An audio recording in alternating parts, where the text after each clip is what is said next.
Hi guys, it's Lydia here, and today we are going to be talking about Special Olympics and why it is important in my life and why I think everybody should know about it. So to start off, we're going to be talking about Down syndrome. So why are we going from Special Olympics to Down syndrome? Special Olympics hosts a lot of people with Down syndrome, and I have a connection personally in my life with somebody who has Down syndrome and is a part of Special Olympics. So I'm going to kind of correlate the two and show my personal experiences with Special Olympics and my uncle who has Down syndrome's experiences with Special Olympics too, just so you can kind of see as a volunteer and as a person who actually does it. So Down syndrome is a genetic disorder which is caused by an abnormal cell division that results in extra genetic material on chromosome 21. So this just means that they have an extra chromosome than the normal person. And that causes some intellectual and developmental issues as they get older.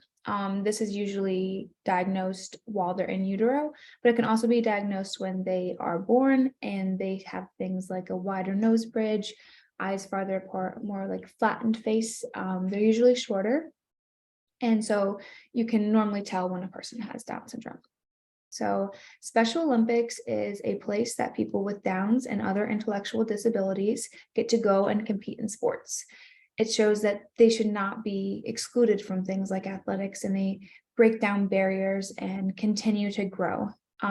They have over 5 million athletes right now, which is absolutely incredible. They range from places all over the United States. They have one here in Buffalo, and these people get to compete at the statewide level, at the national level, and at the worldwide level. Different places obviously offer different sports and opportunities. Usually the bigger ones get to go to the world level, but it's just an incredible experience for all athletes and volunteers to get to watch and be a part of. So this is my Uncle Paul. As you can see, here he is right there and there with his medals. And then this is his team in this little newspaper script. They got to go to the state competition for the Winter Games. So this is called their Winter Olympics.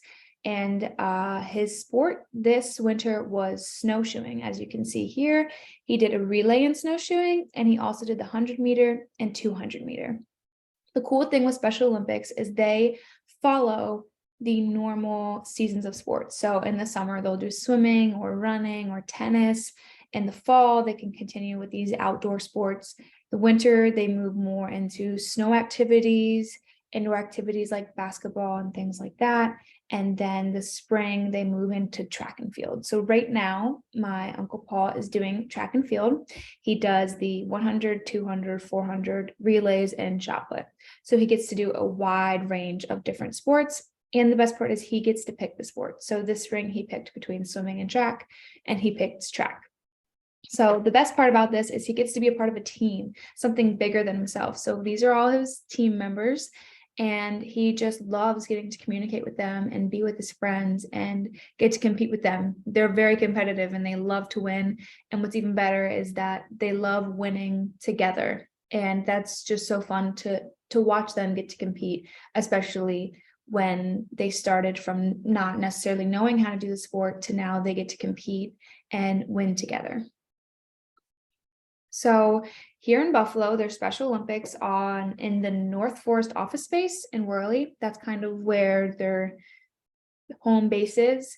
The Buffalo branch offers 22 different sports throughout the year. So like I said, in the fall, spring, summer, and winter, they offer different types of sports, kind of based on the weather and what sports would normally be happening at that time.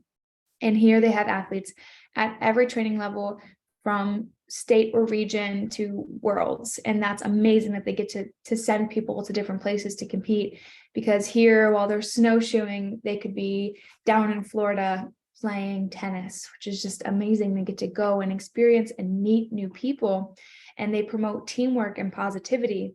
And the thing with the Special Olympics is that it's a non-for-profit So they're not out to make a buck. They're not out to be the richest company. They just want to grow and expand and give people with intellectual disabilities opportunities that they wouldn't necessarily have if this didn't exist. So they're always open to donations and to volunteers. I am a volunteer. I was in my hometown of Pennsylvania, and I helped with swimming, and it was just incredible to watch these people of all different ages. We have young people, we have older people, and they just learn and grow and listen and want to do well. And it's just an incredible thing to be a part of. And I show some sports here: tennis, swimming, basketball. They range from every sport here and far. And if they want to try a sport, they are willing to learn that and teach that. And it's just incredible. So if anybody would like to get involved or volunteer, I put the link right here. It's just an incredible thing to know about and to learn about. And even if you don't want to volunteer, just to kind of read more about what they do in the different branches, I truly would not recommend it enough. And I just want to thank you all today for listening and learning about the Special Olympics with me.